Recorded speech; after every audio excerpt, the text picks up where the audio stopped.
You're listening to Season 3 of Celebrating Simple Life, the podcast. I'm Kimberly Evans, and I've been planning events, workshops, retreats, and socials for almost 20 years. After working with so many incredible clients and entrepreneurs, and personally experiencing hardship in life and business, I've discovered how powerful our mindset and purpose is in creating a life of joy and celebration while having a whole lot of fun along the way. Join me with a coffee or cocktail as I connect with inspiring leaders, entrepreneurs, tastemakers, and extraordinary people as they share their journey in life and business and how they are striving to live a life of purpose. Your fears and beliefs in yourself will be transformed as you work towards creating the best version of yourself from the inside out. You're in good company. Cheers to celebrating simple life. Today on Celebrating Simple Life, the podcast, I'm chatting with Amanda, owner and publisher of Saskatoon HOME magazine. As a curator of stories, lover of business, ambassador of the hat revolution, and devoted to Saskatoon, Amanda puts her heart and soul into every story.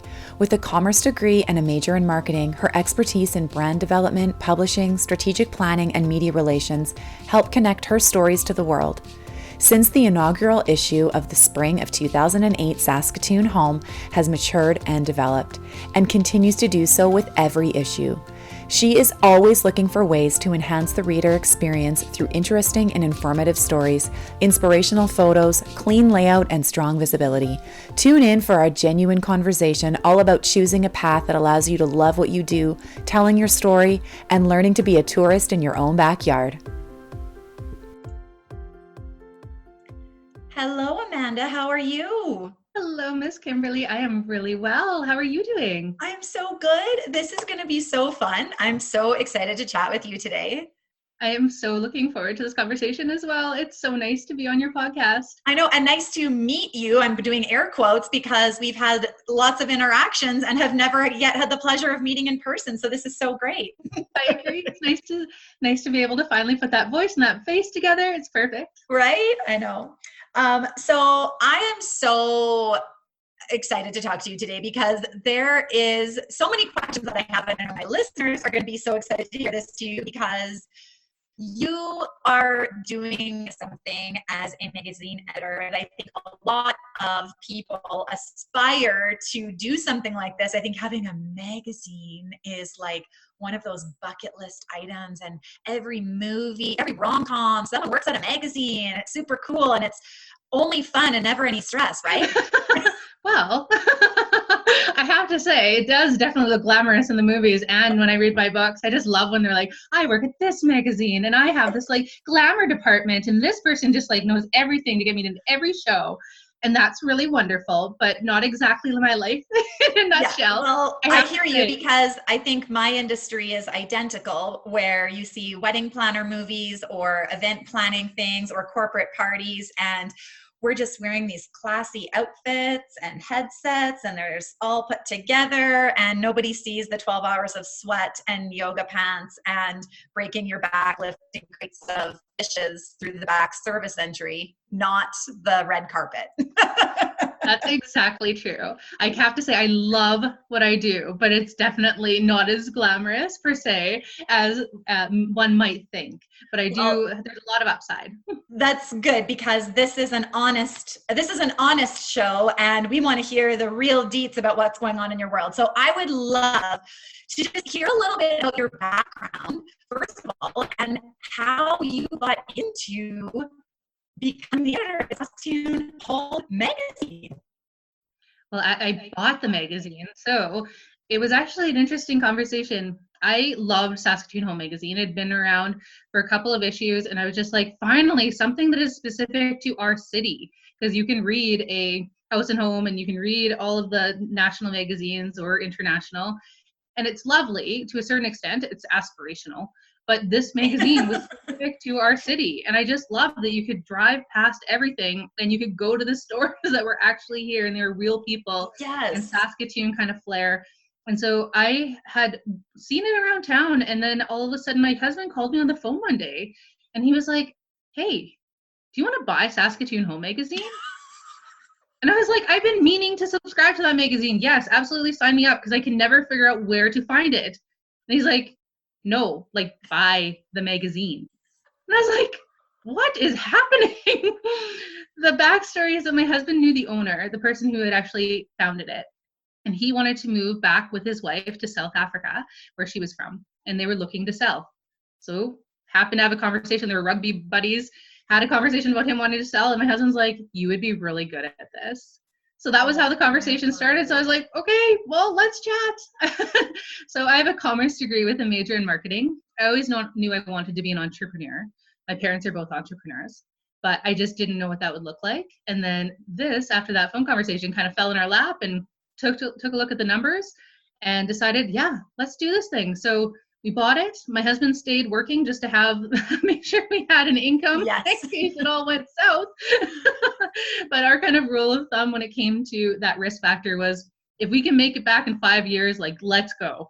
If this completely fails, but in 5 years we can kind of get back to even fitting, like, let's try it. So we jumped in, and it's been amazing. That is a wild story. I love that. I love that you thought he was like calling to be like, hey, what can I bring home for supper? You know, no big deal. Oh, let's buy a magazine.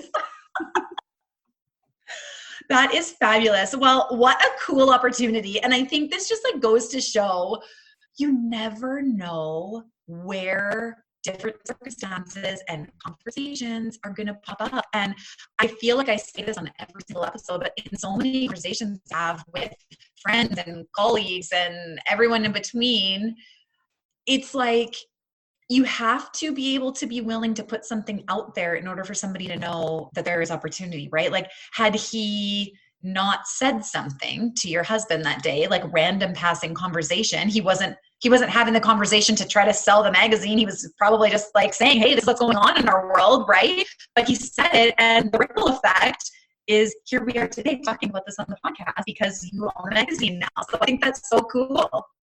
I totally agree. You know what, since then, I constantly throw things into the universe. It's just like, if like different businesses where I'm just like, I don't even know what this looks like, but I'd like to make this amount of money doing very little, maybe be a drop shipper, maybe to like, you know, just those like just random things, just anything that comes from like my kids to like work to anything in between. And it's so interesting to watch what kind of falls out from it.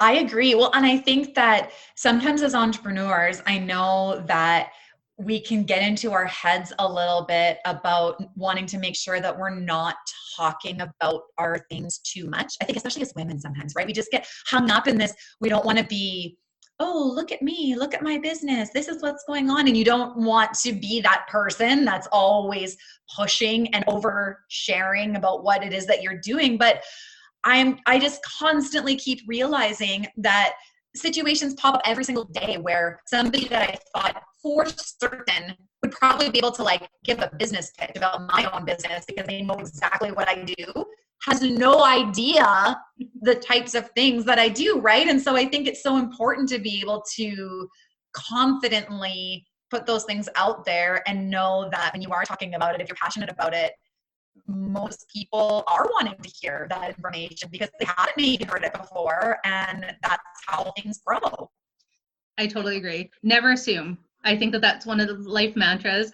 As much as we think, well, we try our best to consume as much information as we can, and we have perceptions and we have everything that comes from all the ways that we kind of look at someone, but you almost have to hit someone over the head with it when it's like an important point, and you have to hit them one at a time. It's like, oh, did you know I do weddings? Did you know I do special events? Mm-hmm. Did you know I do, and it's like each one will shock them every time, even though it feels like a common sense to you. And it's interesting. I totally agree. I don't think anyone, unless you're telling the same stories over and over, I feel like people are engaged, and if you can make it personal, then there's something really valuable to everyone around you in sharing that. Oh, I totally agree. I love that. So once you started up and you are now the owner of the magazine and the pressure's on you to like get this thing going, right? What from the beginning until now, what have been sort of your favorite aspects of being a magazine editor? And I'm sure they've probably evolved over the years. But what do you love about what you do? Well, it's definitely evolved. I should have mentioned when we bought the magazine, I was 9 months pregnant Oh with my my word. first baby. Perfect timing. Perfect timing. It was timing is everything. It happened to work out, but I look back and I'm like, lady, how did you do this? How did you do this? So the evolution was when going from not knowing at all how to run a business, having a brand new baby with no daycare because I was supposed to be home for that first year, and then kind of just jumping in with both feet. And my mantra truly was fake it till you make it. Like, do not let on that you have no idea what you are doing. Just like keep on keeping on. So the evolution into what I think is my favorite parts now. I grew this business from very much being every department. You are your IT department, you're your marketing department, you are your distribution department, which means lifting heavy boxes of magazines and putting them in racks every 2 days. It is the understanding Canada Post department. It is understanding advertisers and learning how to sell department. It is absolutely everything in between. And growing it to a place where now I have figured out the areas of my business where I need to outsource or we have staff for, or those elements, and understanding what I truly love in the business and taking hold of those and being like, maybe not glamorous, still love it, keeping it, it's mine. Yeah. That has been a really beautiful evolution point. And so looking back and knowing that I can do everything in my world. There's nothing I have not done and could do tomorrow if I needed to. But it is really nice to evolve to a place where you know what your strengths are, you know what your weaknesses are, and you can find people to bring that balance. Mm-hmm. And there's a mental side to that, and then there's also like the ROI side to that and everything in between. Yeah. But that evolution of growth as an entrepreneur, as a mother and a wife who wants to find family balance, all of those pieces have been kind of over the years have been the evolution of where I am today. And I feel really good about where I am today. Really, really good about it. That is so amazing. And I feel like I love what you're saying, because I feel like there's a difference in making the choice the way you're describing it. I think that's so amazing to have come from a place of where you honestly can be understanding and empathetic of every single step of the magazine, from the beginning to the finish line of getting those magazines out there and in the racks to the whole piece of it, versus thinking that that's how things have to continue going on, where there's just no option for you to sort anything out, or, oh, well, I have to do this and I have to do this, which really doesn't lead to a place of growth, right? Like, I think there's always this, and I know that there's going to be so many people listening right now that you can just feel that hamster wheel as an entrepreneur, where there's just these like pivotal points that come up in different places from the beginning. And I don't think that ever stops. I think I used to think that, oh, once I've been in business for this long, that's going to stop. And I don't mean a hamster wheel. I mean, there's always going to be something new to evolve to. And there's always going to be decisions that have to be made to make the decision, whether it's for the business or whether it's freeing up more of your own time, and how does that affect the business. And there's always this dance, right? I think whether you own Google or whether you own a one-person show that just has a few things going on, I think the decisions just have a different caliber in them, but the decisions nonetheless still always have to be there to try to figure out what is best case scenario for the business. And most importantly, what is best case scenario for me as the business owner, to not be burnt out and to not always just feel like we're in this state of chaos, which just doesn't ever go far in business. Totally. And I think that it's a moving target. It means that maybe 1 month or 1 day or 1 year, it's like there's something that you desire, and that can move and that can change. And it's having acceptance of that fluidity that really gives yourself a break in understanding you can be shooting for something and change your mind, and that is okay. And literally my husband and I do work full time together now. We own Saskatoon HOME magazine as well as another magazine called Prairies North magazine. And so we have come up with a system so that we stay married and happily married. But part of that is every 3 months. That's a whole nother episode. Oh my lady. I can tell you how we got to a place. It was a lot of like very silent suppers, but totally. We have come to a place where you do kind of change your mind, and you go from let's like take over the world and buy 5 more magazines and hire like 15 more staff to let's fire everyone and like scale down to like bare bones and not do like, we're going to live off the grid and never see another human being again. Oh, exactly. That's exactly it. And it's like, you can give yourself the latitude to have those conversations and figure out what's right for you and change and ebb and flow. And that is just the nature of business. But sometimes people get very determined to see through a path. And sometimes that's what you need. You need to set your eye on the prize, go for it. But sometimes as you get closer to that prize, it's not as pretty as you thought it was. And to be able to just be kind enough to yourself to say, listen, I'm changing my mind. I'm going this way. I understand that people maybe heard my goal and they're going to be a little bit surprised that I'm changing my mind, but it's what's best for you. And I think that's an important element in business as well. Well, and I feel like for myself, when I see that happen to people that I may be close enough to where I would know the inside scoop of what's going on, or even just something that I would randomly read on Instagram of somebody that I maybe don't really know personally, but I'm reading some story that I'm intrigued by about what they're posting, I find that so admirable. I find that so admirable when people when they can be honest enough to share that they did have a goal and whether they changed their mind on something or pivoted just as you suggested, or that there was something else that happened or circumstances beyond their control or whatever the case may be, that they had the courage to say, it's okay that this isn't happening the way I thought it was going to. And I don't need to think that everyone's going to be judging me or thinking that I'm an awful business person or a bad person or whatever the case may be. Well, all the stories we tell ourselves in our heads when something changes, because most of the time, most people couldn't actually care less. They have their own business to deal with and lives to deal with. And that's the whole thing. And I feel like these last couple of weeks have been an interesting example of that in my own world. And you and I, right before we press record on this episode, we're talking a little bit about these weird ways that our paths are crossing in different ways, where I have now accepted a full-time position outside of the home as the marketing coordinator at Daytona Homes. And I have not worked, not for myself, for my whole adult career, pretty much. I started working for somebody and became a partner in the business shortly thereafter, and have always been an entrepreneur. And so I had to take, if I'm being perfectly honest, I had to take some major internal thought processes here about all of this, because there was an initial moment before I said yes to doing this where I was like, I'm a failure. I'm a failure. I couldn't make my event planning career work through COVID. And then I turned it around and said, but I made it work for 15 years before that.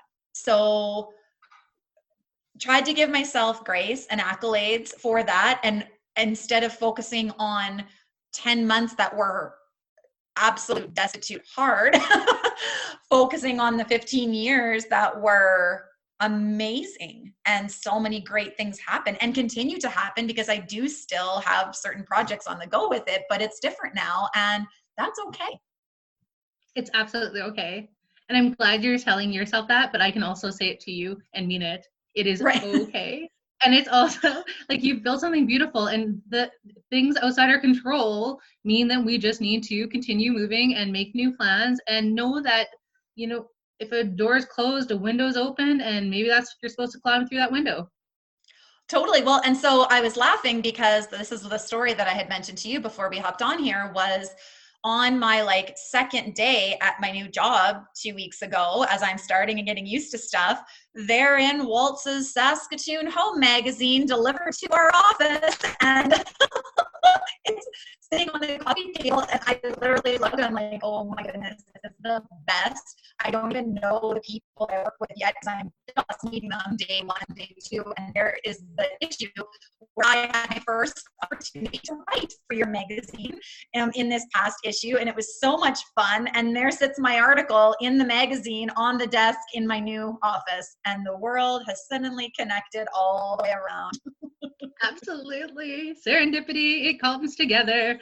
I love know, that. Right? And seeing Maureen's happy face on the coffee table as the front poster girl for our magazine issue, just fabulous. Exactly. I dare you to look at the winter issue of Saskatoon Home magazine at the cover and not smile. Like, there's no way.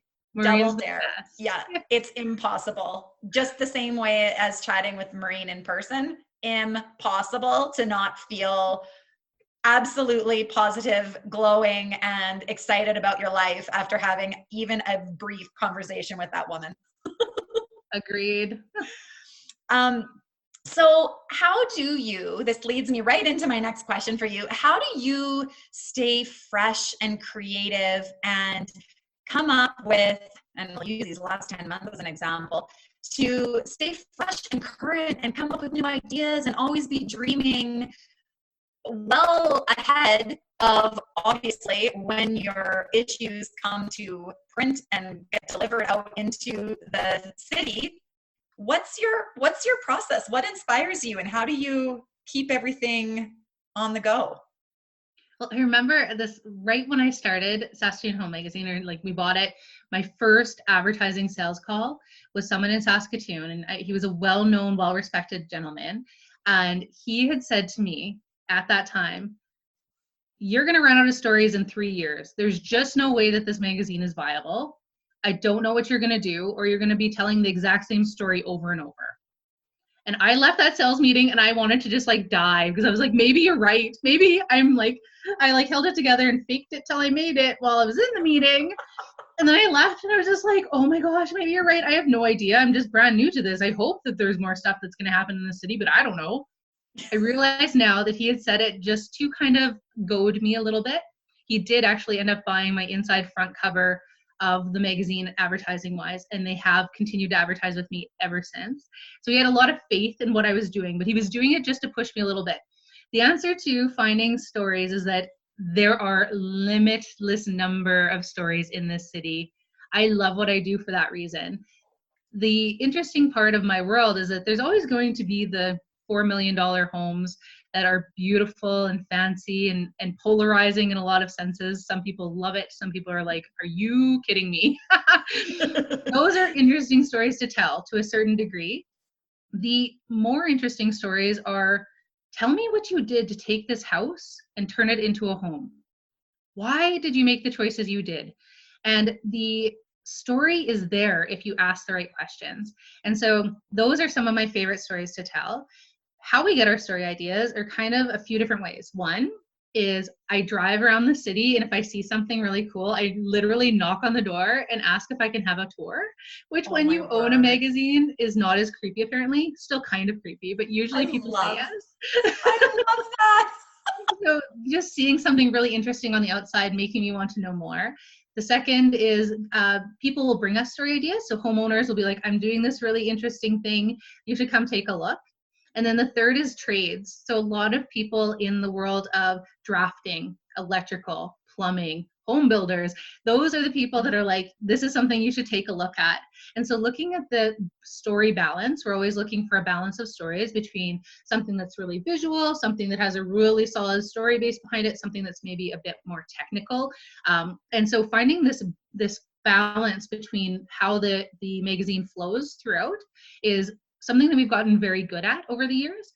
One of the aspects of that, though, is that because Saskatoon doesn't look so fantastic in February when we have to send our spring issue or summer issues to print, we have to be really on top of our spring and summer issues. So we actually scout stories usually about 18 months out, take photos a year out, and then you see them in the magazine that next year. So every story that you're going to see that has anything outdoors in it for 2021 has already been pre-shot, pre-selected, pre-assigned, knowing what place it kind of fits within that story balance. So there is so many interesting things in this city. The one thing that I would say that I definitely learned in the evolution of my time, a story is not ready to be told until it's ready to be told. You cannot push it any faster, and timing is everything. Let the story be ready for you when you choose to tell it. Because if you push a homeowner to go faster than they feel comfortable with, there's trepidation. Maybe the decor isn't what they want, and so it would have been a way better story if you would have waited. Maybe you need to wait for a backyard to mature for a year.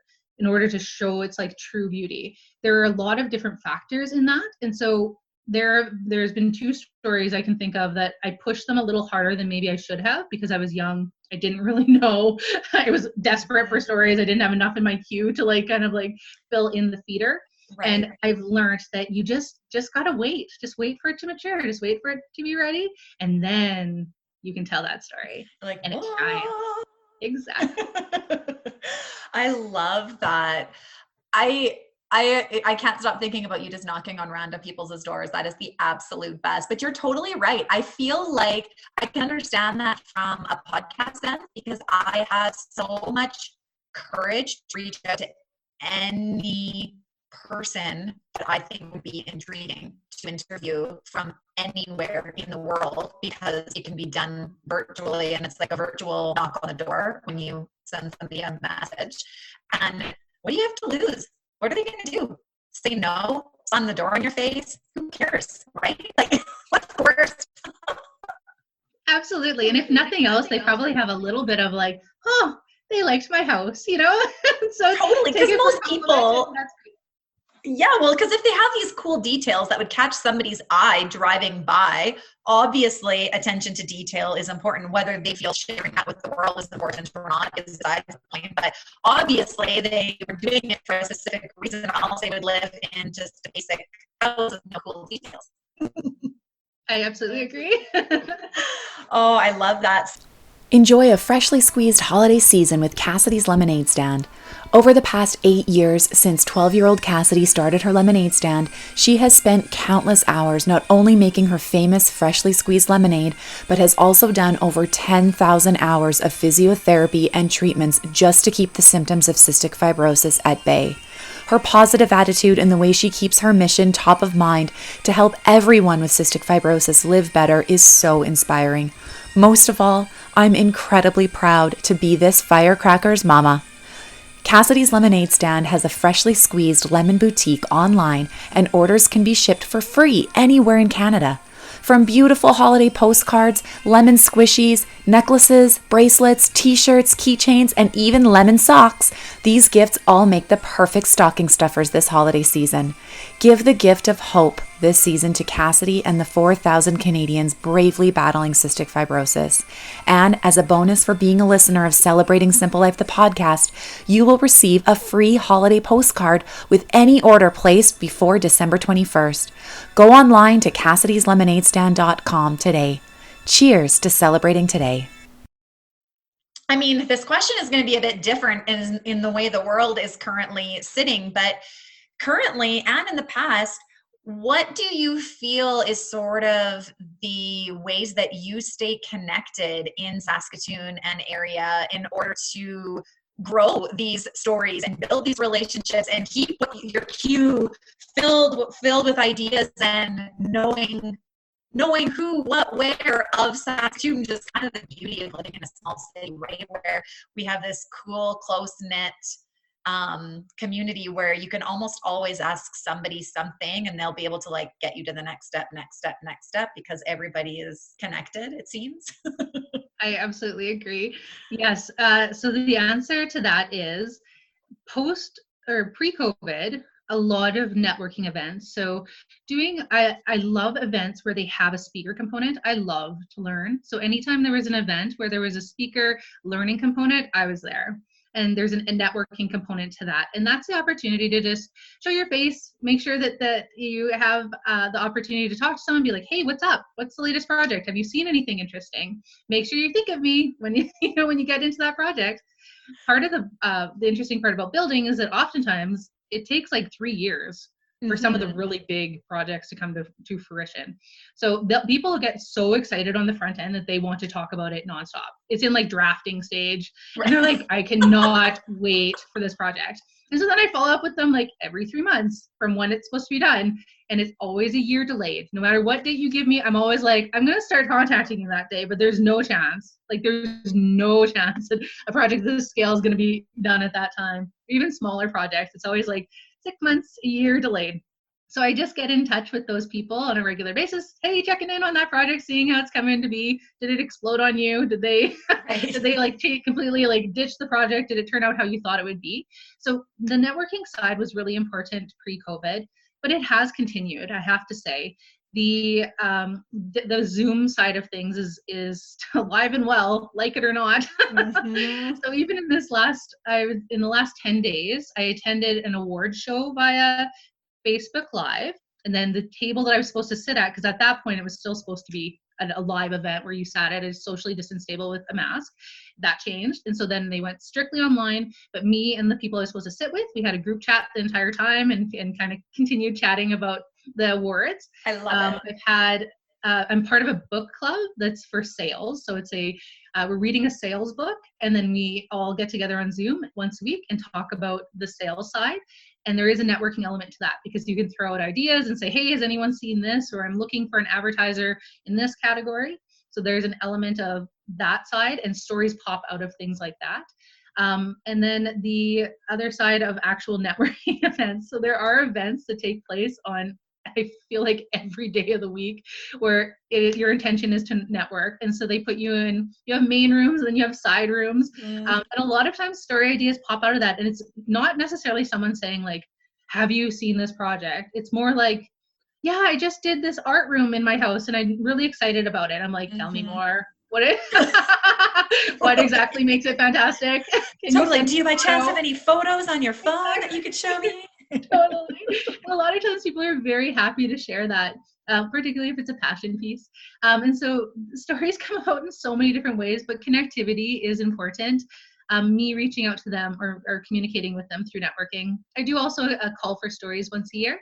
So I have a list of people that are pretty well connected, or just like past story participants, where I send it out. It's like, this is my wish list. So we talked about sending it out into the universe. It's like, I want a theme room. I don't know what theme it is, but I love theme rooms. So I would love that. I would love, and there's different things that I have on this list. And then I always open the door, or anything else you think may be a fit for Saskatoon Home. So that works really well. We have no shortage of story ideas, and it's really understanding that balance again, and then figuring out how to visually bring it to life. Some stories are really wonderful to view them in person. Some of them just do not photograph well. And I have gotten very good at understanding what will transpose into magazine well, and what just needs to be experienced live or through video. And so knowing that there is a bit of a filter in that as well. So yeah, it's there. There's every time I go out, I swear I could come up with 10 story ideas. It's the hard part is limiting it and getting it down to the number in each issue. Totally, without creating an encyclopedia. That's it, exactly. Totally. Well, I can imagine. I feel like it almost probably becomes one of those, I do that with like event ideas too, where it's like, I can't stop it from infiltrating my mind, no matter where I am or what I am doing. I could be in the worst of situations, and still these ideas just come to me in seeing random things, and someone drives by you, or you see a sign somewhere, or I don't know, all these things where I have this like running Google Doc that is just endless pages of random bullet points of things that at some point are all going to come together. Don't know when, but it's just this running list that just makes me excited to keep. Oh, that's awesome. Do you keep it in your brain? I find if I keep it in my brain, they just they ping off each other and drive me crazy. I have to put them either in like a list on my phone or like write them out. What do you do? I'm a Google Doc girl. I do all my work on Google Docs, and I have a kind of just like an ongoing everyday to-do list of like tasks at hand for work, life. All my lists are all one and the same. There's no separate work list and separate life list. This is just what the day looks like. So this has to be done today. And then at the very, very bottom, scroll past all the to-do list items that I keep kind of like a week or two at a glance, just because it's easy to juggle things around on there. And then I just have like a long list of just like bullet points, and I have it synced from my computer and my phone, so I can just be out and about, and I can just quickly put it in when I'm out and about, so that I don't have to think about it, and that lets me sleep very well at night. I totally agree. I'm the same as you. That's wonderful. Oh, I love it. So what would you say, and this is going to be such a hard question because you're going to, again, have a list of a million things that you're going to be able to answer for this, but what have been some of the most interesting stories that just you personally would say have been ones that you've been able to hear or capture or have in your magazine over the last years? Oh, that's like asking a mom which baby she likes the best. Who's your favorite child? All right, well, let's get real. So I have a couple favorite children. Depends on the day, right? Oh, it's so interesting. It's definitely the ones, okay, so if I was to think, there's two stories that pop to mind. One was a story we did when I knocked on the door. I literally knocked on this person's door.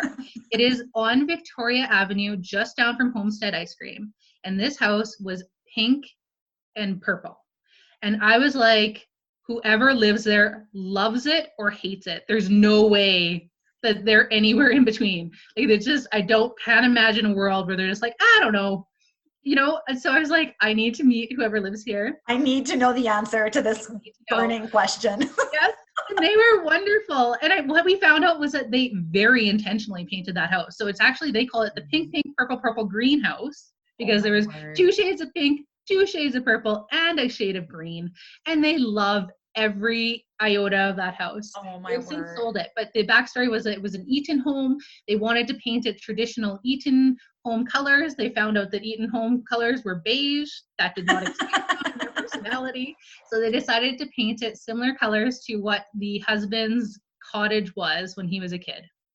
And I love that story just because they were so in love with their house. And it was like 99.4% of Saskatoon could never live in a pink, pink, purple, purple, green house. Yes. But they loved it. And I just loved uncovering that story.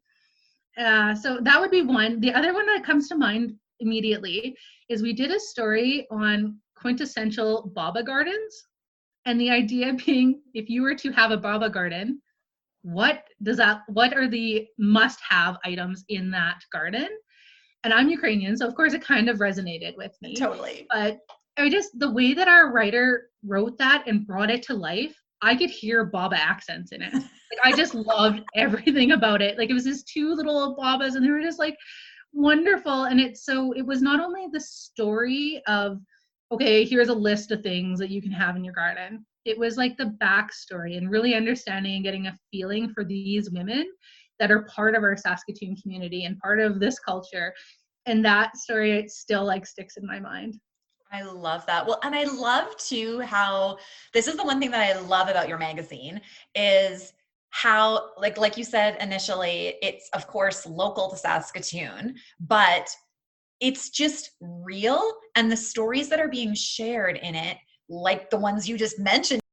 We have a strong personality and we love our city and we love our homes, but it's not ostentatious. And so it's to find that balance between showing you things that are like, wow, this is in our city, this is crazy, and being like, okay, this is comfortable. This could look like my neighbor's house. And that's like, yes. I have like a warm feeling about that. And so it's really important to find that not only in the photos, but also in the language we use, the stories we select, the tone. And so that you have a level of comfort. And it's, it's very Saskatoon. It's intentional.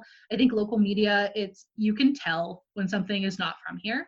And there's local media is kind of like going by the wayside in a certain regard. I feel very, very proud to be a very strong member of the local media in the sense of just true journalism.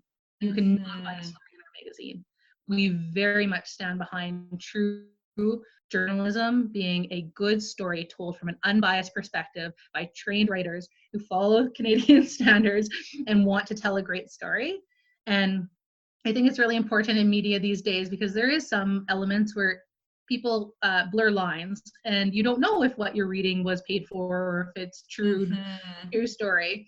And I'm so proud of the fact that 100% of the stories in our magazine are selected because they're just great stories written by great writers telling a great narrative. And the advertising is there because it pays for things, but it has to be separate. Church and state. They don't cross over. The people that want to advertise in my magazine do so because they want the eyeballs of the people reading the stories, but content is king. It will always lead. If you build it, they will come, but you need to make sure you focus on those really great stories that connect to your audience. And so it's always paramount in my world. And Saskatoon has its own personality, and I get it. I love our personalities. So really connecting to that is important. I totally agree. And I think what's really fun is I love traveling, and that has been like one of the hardest pieces of this last year is not being able to go where I want, when I want, and plan ahead of what's coming up next, because that's just a part of things that I love. However, one of the things I love so much about traveling is getting to know the inner workings of the cities that I get to go travel to. The little things that you aren't going to find on Google, and the things that aren't on the list of the top 10 tourist attractions of the city. You want those unique things, and that's what I feel you're able to bring to the surface in your magazine, is the things that you wouldn't just necessarily stumble across by saying, hey, I'm going to Saskatoon, what might I find there? But these stories are unique and really do tell this really cool story. And it makes me think of a couple of years ago, our family road tripped with our friends down to Salt Lake City. And we road tripped down there for a summer road trip, and saw so many cool things along the way. And the city was just amazing. And we were camping on the outskirts of Salt Lake City, and then would do little like day trips around and see things. And one of the sites that I try to dig, just like the stories you put in the magazine, I always try to dig into the city and follow all kinds of crazy places on Instagram, or look at things so that I can see real life things that are coming up in these cities in the months leading up to us going on a trip, so that it's not just, oh, make sure you see all of the tourist attractions, which are fine, but you also want to see like things that maybe are off the beaten path. So we ended up searching and finding this house that sounds similar. I've seen the one you're talking about off of Victoria Avenue. But this house was the house that they mimicked the movie Up from. So the Up house with the balloons is in Salt Lake City. And my favorite, you would just love this. I'm going to send you pictures about this afterwards, because it's crazy. It's as if the Up house was built in Stonebridge. So it's in this urban like suburb where the houses definitely looked like you had to agree to certain finishings, and had to be a certain amount of stone or brick and certain color selections. Like it was definitely a, not everything goes here. You need to color inside the lines. Yeah, architecturally controlled is the politically correct way to put that. And then you turn the corner, and somebody had very much colored outside the lines, and there was this Up house, and it had a white classic picket fence, like a lower kind of style picket fence, and this full two-story, every color of the rainbow, trim, siding, garage, peaks, little wind chimes, windmills, little play structure in the back that was just as quirky. And you literally were like, am I in a Pixar movie? Because this is so adorable. And it was just out of left field. There's no possible way you would have just stumbled upon this, because it was like in this suburb where you wouldn't have really gone as a tourist. It was just residential kind of places. And I'm like, that was probably one of the most memorable pieces of that trip. Just because something like really stood out, it was out of character, and somebody had intentionally done something outside of the box, and it was amazing. See, but I love that element of homes. And I know that, like, you know, decor and stuff is not for everyone. It's like, what, you know, some people are just like, I don't care. But what is interesting is understanding a bit of the backstory and connecting with it in a way where you're just like, love it, hate it, doesn't matter. I'm really happy it exists. I just am so happy it exists. And I think that that's like a very cool experience that you got to see. And I want to see photos for sure. I will definitely, and I will share them in the stories so that people can see this too. Because I don't know if I even ever shared these. My friend is super creative, and she even attempted to go try to get helium balloons so that we could hold helium balloons in front of the house while we were there. And it was a wildly windy day, so we all looked totally crazy, but it was so memorable and awesome. That is beautiful. Oh my goodness. I love it. Yes, I will share those photos. So I feel like I could talk to you for hours, and I have so many more things. We'll have to do another episode, but I want to ask you a few of my life questions that I ask all my guests at the end of the show so that we get to know a few little inner snippets of your personal world. Is that good with you? Sure is. Okay. So number one, what is one thing that you do in the morning that sets the tone for your day? Oh, sugar. My mornings are not pretty.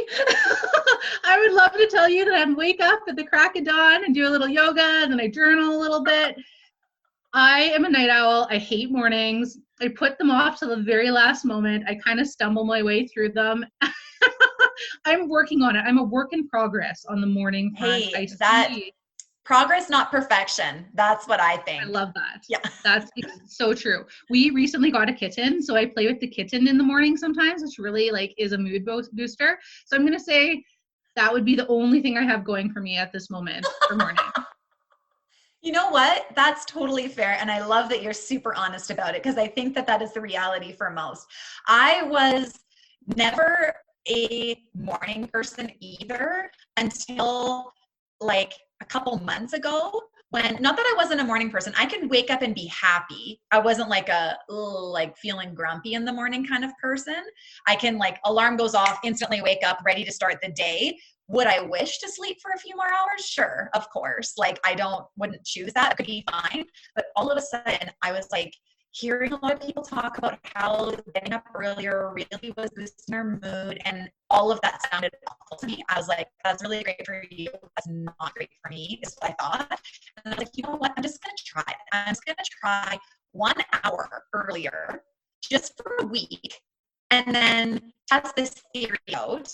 And if I hate every minute of the day, even after day 2, I just have to just stop. Who cares? I can turn off my alarm. I'm a 6 a.m.er now. Oh my goodness. Can't stop, can't turn it off. And I would have never said that. I would have disagreed if anyone had told me that I could change my habit. Okay, I've never tried it, so I definitely can't completely bash it if I haven't tried it. But I'd much rather work until 6 a.m. in the morning than wake up at 6 a.m. But maybe at some point I'll have to give her a go. Yeah, and it definitely, and you know what, if you can get into that habit, I find it feels, it depends on what your life is at home with kids and what the morning looks like, but there's something so therapeutic about being the first person up and it being quiet and feeling like nobody needs you yet, because most people aren't starting to send emails or call or text at that hour. It's just kind of this still time. And it's been life-changing. I love it. And I would have never thought so. So anyways, challenge for you if you choose to accept it, because I had my heels fully dug in and did not want to do it, but I'm now converted and absolutely love it. All right. Well, 2021 is a new year. We'll see what rolls around. Keep me posted. So you must be a coffee drinker if you're a night owl, but maybe not. What is your coffee order in the morning? I am a coffee drinker. So my favorite coffee order, and people at Starbucks just think I'm crazy when I ask, is I like a black coffee, but I order a medium, and I always forget what they're called. It's a venti or whatever, and then get the large cup though, and then I ask them to add just enough ice so it's room temperature. Oh my word. And the way I describe it is make it the temperature of a cup of coffee that you just made but then left on the counter and forgot about it, and then you come back 2 hours later and then you want to drink it. That's my perfect cup. And if there's a little bit of flavoring, I don't know, pumpkin spice or a vanilla or something in there, that's heaven. That's okay with you. Yeah. Yeah. Oh my word. I love it. That like sounds like what my husband wants his coffee order to be like too. He likes to order a coffee, like if we're on a road trip or something, and then have the lid fully open for at least 2 hours before the sipping takes Totally. place. That should be an order, like I want the forgot about the coffee order. And it's just like, they just know the temperature at that point. And You know what? I bet you could, if it wasn't just black coffee and you were ordering something more like an Americano misto, like something that's like the espresso with the water to make it a little less, then if there was some sort of steamed milk component, they could make it child's temperature because they have that as an option. That, or I could be like, can I have an Americano, but rather than steamed water, can I have like tap water? You just throw a little like, just regular, throw the hot and the cold on together. That's perfect. This sounds like a super simple order to text your friend when she texts you and says, hey, can I grab you a coffee? I really try not to be high maintenance when ordering. I would just be like, I'll have a coffee, and then I'll just leave it out and not drink it for the full hour. That, or I have to stir like profusely. Okay, so if there are any professional baristas listening today, we need a new beverage for those with a more high maintenance palate, a tender palate of, that's right. Of temperature. It's just delicate. It's delicate. There's at least 2 of us in Saskatoon, so there's got to be an audience there. Someone's got to. And you know what? My husband would also sign up, so I don't feel like you'd be alone in that. I'm the opposite. I'm like, let's just crack that lid open and hope that the taste buds aren't burnt off my tongue because I'm taking a big gulp right when I get it. Risk taker. Wow. Yeah. Okay. Sorry, I totally sidetracked because that was awesome. I've never had that answer before. Look at you. I'm a little strange. I love it. What is something that you always have in your purse day to day, or lately a little trickier as we're not out and about as much, but what can you not live without? Okay, well, I'm going to go, this is still something I use all the time. Okay, I'm a very impatient person and I'm a multitasker. And so when you would go to a grocery store and you wait in line, or you go to a kid's sporting event and you're like watching them practice or play a game, or you do anything where you don't need to really be actively participating, I bought this little earbud and it's skin color and it's just like one ear and it just like fits like in your ear, and I often like wear my hair down, or you have a toque on. So like kind of and you're wearing a cute hat today. The listeners can't see your adorable hat that you're wearing, but that would also maybe work. Hat. I have over 55 hats. I don't know if you knew that. Oh my word. I thought you must have had a collection because I always see these cute hats on you and they're always different. So I'm like, where are you getting these hats from, girl? They look so good. Oh, well, that's episode 2 of the podcast. Yeah. But yeah, so my favorite thing about in my purse is that I have this earbud, and you just like tap it in order to make it start and stop. And so no one really sees that you're participating or like, not fully attentive. And so I love podcasts. I love me a podcast. And so it's like, you can just catch up on your podcast while looking like you're participating in life.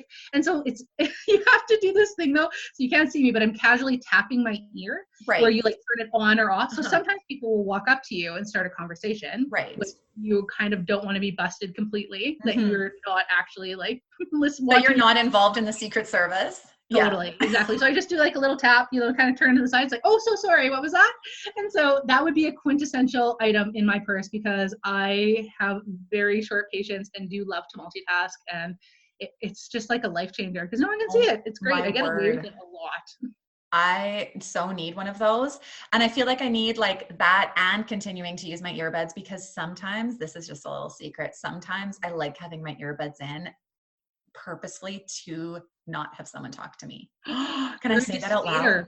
Can I say that out loud? That's so bad. I can't believe I just said that out loud. I so am. Sometimes I'm like, I can't, period, end of sentence. There's just times I just do it because I'm a social person and I have no issues talking to any human being on earth. I love talking, obviously. But sometimes I just can't. I just have to turn it off. And those earbuds, sometimes I have them in and I don't even have anything playing. Okay, that's interesting. So I use distancing. So before social distancing was like a thing, I used it to my benefit all the time, where I would go to different areas. Like, okay, I'm going to use hockey again. So there's days where I've talked all day at work and I have zero interest in engaging in anything. I just want to listen to my podcast and like passively watch my kid like pass a puck around. So I just like go and I stand in an area of the rink where it's very like secluded and it's very awkward for someone to stand next to me. And often those places are on like kind of ice. My feet have nearly gotten frostbite because I've been so dedicated to staying away, because then once you pick your spot, you're kind of stuck there. So I'm standing the entire time and then it's like so cold on my feet, but you know what? It was worth it. It was totally This is so the best. I'm so glad you said that. Like, it's true. You're like, okay to like potentially lose a limb out of your own free will. totally. And then I just pulled the like, oh, I really like watching at ice level. Meanwhile, my toes are like so cold. Meanwhile, she's 6 hours deep into her favorite podcast. Exactly. I'm just like laughing to myself, just living my best life. With your new friends that you're meeting on your podcast. That's right. Oh, I love this so much. Okay. So what is your favorite junk food? Okay, that one. Okay, it definitely goes back to my high school days. When we were in high school, we used to go to 7-Eleven and get the nasty nachos with the cheese that isn't actually cheese, but it's like orange. And so it substitutes for cheese. And then you put like onions and banana peppers and pickles and like just any kind of like stuff on top of it. Oh, heaven. Honestly, I think that the faux nacho cheese would be involved in my Last Supper. See, right? And you know what's interesting? So I haven't had them in a long time, but then there was at some point during the summer, I went to 7-Eleven and I had wanted to order them, but now they do the cheese for you, which just doesn't, it's not the same. Lame. You know, I really like a lot of cheese. I don't like being judged in the amount of Don't cheese. Don't judge me about how many pumps I'm using. That's exactly it. Just like turn around, I pay the like $4.99 or whatever it is, whether I put on 2 pumps or 45 pumps. Like, totally. I'll pay whatever you want. Just let me pump my own cheese. Exactly. And I get that we can't do that right now, but it's like I asked the person like 3 times for a little bit more cheese and just felt like a total, I don't even know, just like a jerk / like glutton. Just like there's a lot of emotions there. And I was like, I'm not doing this again until the cheese comes back. Honestly, I hear you. It's like needing to ask for more ketchup packets at McDonald's. You're like, keep them coming. Keep them coming. Totally. I agree. Like, don't judge me. Don't just let me eat this the way I want to eat this. Well, and 2, the other place that I feel like I would be dealing with this right now, we haven't really been going out all that much. We pretty much would do some takeout if we want some takeout. We aren't going into any restaurants, but I've heard that Fuddruckers, obviously there's no toppings anywhere because everyone's trying to be safe, which is amazing, but you have to ask for your toppings. And I'm like, would I have to ask for 16 cheese sauce packet tubs? Because that would be what that experience would be totally changed. I know. Oh, I don't know. I haven't dived in. This is just through the grapevine that I've heard this. I haven't actually experienced the loss of cheese sauce. I hope they get into a place where we can use like hazmat suits and just like the arms, so we can still control our own toppings. Our plate is like on the other side of like the sneeze guard. We just use like hazmat arms and like can actually get back to a place where we control our own toppings. We might just need to invest in our own cheese sauce distributors in our houses. I mean, just saying, that could be a cool story. Yeah. That is true. Or you have a portable one that you just carry into restaurants with you. Just like you touching your earbud. It's just some sort of secret compartment that squirts some cheese sauce onto your food. Exactly. Oh my goodness. It's like a purse that has like ketchup out one side and cheese sauce. Yeah, like the wine purses. Yeah, you fill it with cheese sauce. You need 2, your wine and cheese. Oh my word. We could just have a whole I think we're on episode 5 now, you and I. Okay. What was the first or most memorable concert you've ever attended? First was Backstreet Boys, and I'm answering the second one, even though you said or. It was a Tom Cochrane concert at Jazz Fest that was outside, and it was magic. It was so magic. Tom Cochrane is my husband's absolute favorite. So he like plays guitar and sings his songs all the time. So it's kind of through transference that I love Tom Cochrane. Right. But it was just magic.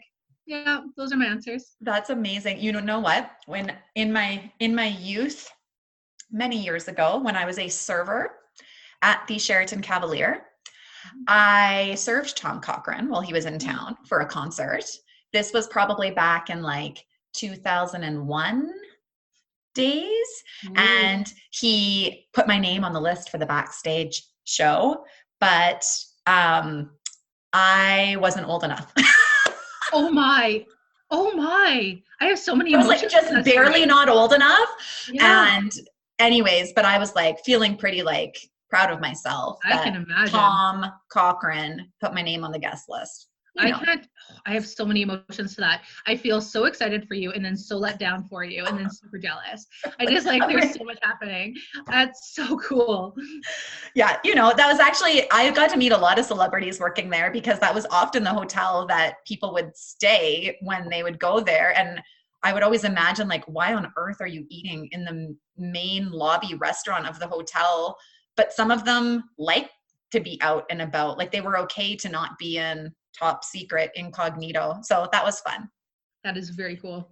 And I wish that I had seen Backstreet Boys live. So very jealous. Oh, sweet. So I'll trade you jealousy. Yeah. Jealous for jealousy.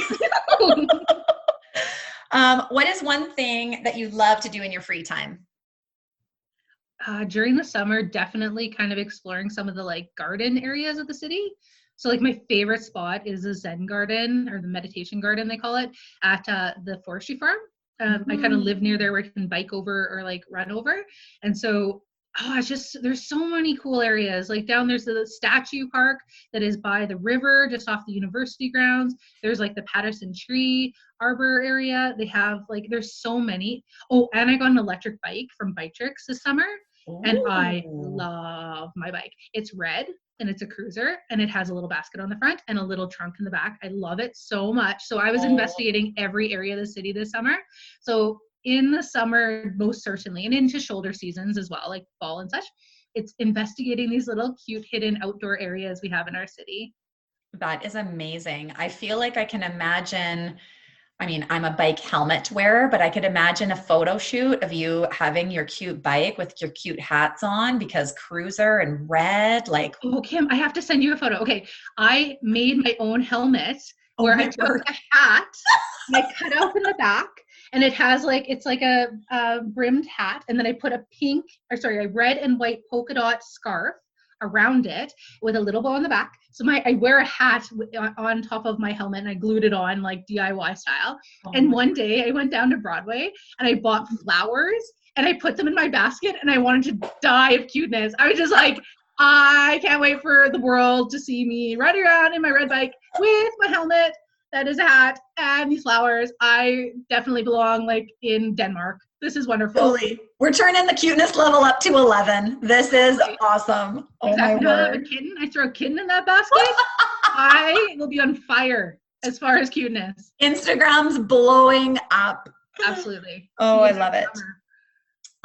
Where is your favorite travel destination that you've been or a place that you're most looking forward to going to once we can travel openly again?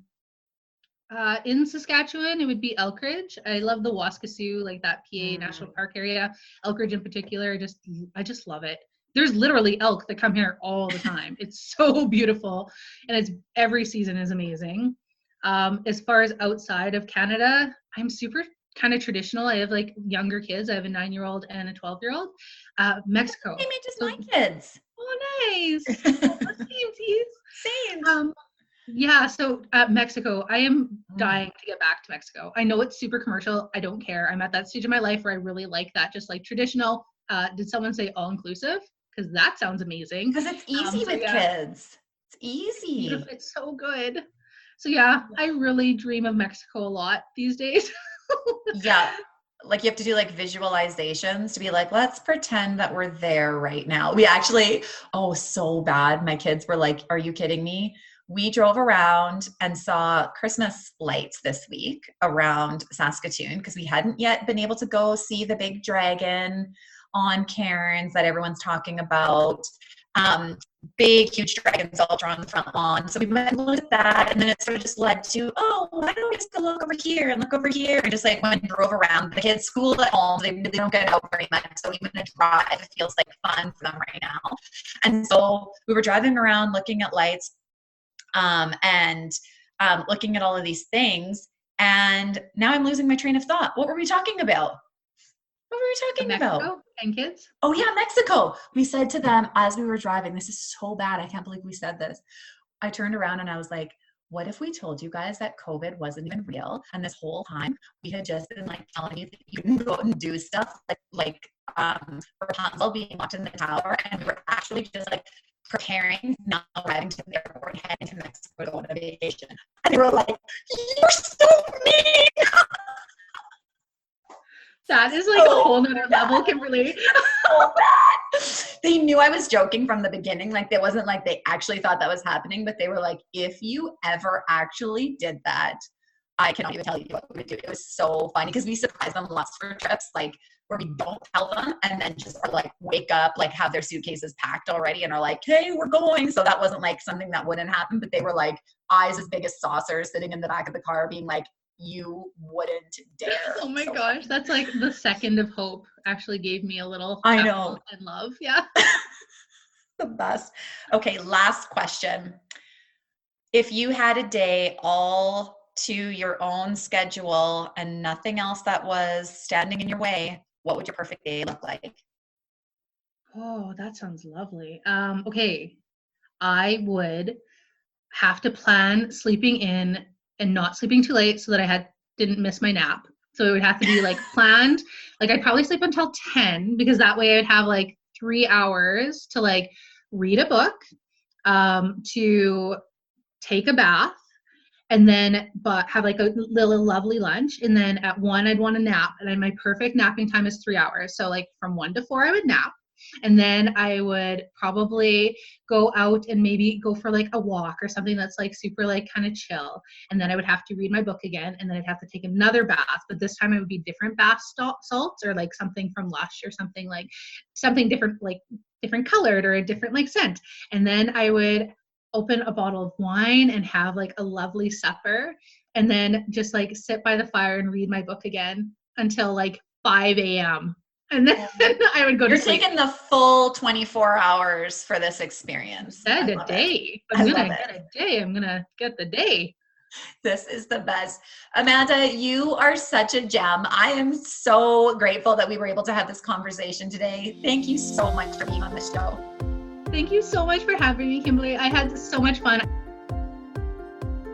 Celebrating Simple Life, the podcast, is a proud member of the Saskatchewan Podcast Network, which is supported by Connexus. Does money spark joy in your life or cause you stress? If you said stress, you're not alone. For 42% of Canadians, their biggest stressor comes from money. At Connexus, they care about your financial well-being. Money doesn't have to be stressful, and Connexus is here to help. The Connexus Money Talk blog provides expert advice, tips, and solutions for all life stages and events. Getting married, buying a house, budgeting, saving, they cover it all and more. And did I mention it's free? Check it out today at connexusmoneytalk.ca and start feeling confident and stress-free about your money. This show would not be possible without you, my incredible listeners. It would mean the world to me if you would subscribe to Celebrating Simple Life on Apple Podcasts or download and listen on Spotify, Google Podcasts, or wherever you choose to listen. If you really want to make my day, leave a review. These reviews, ratings, and sharing screenshots of podcast episodes that were engaging for you on your Instagram stories and tagging friends that you think should hear the episode too really helps the podcast grow. It makes me so happy that I often select reviews to read on the show, and if yours is chosen, you will receive a special gift from me. Thank you for being a part of my mission to connect stories of business and life. Cheers to Celebrating Simple Life.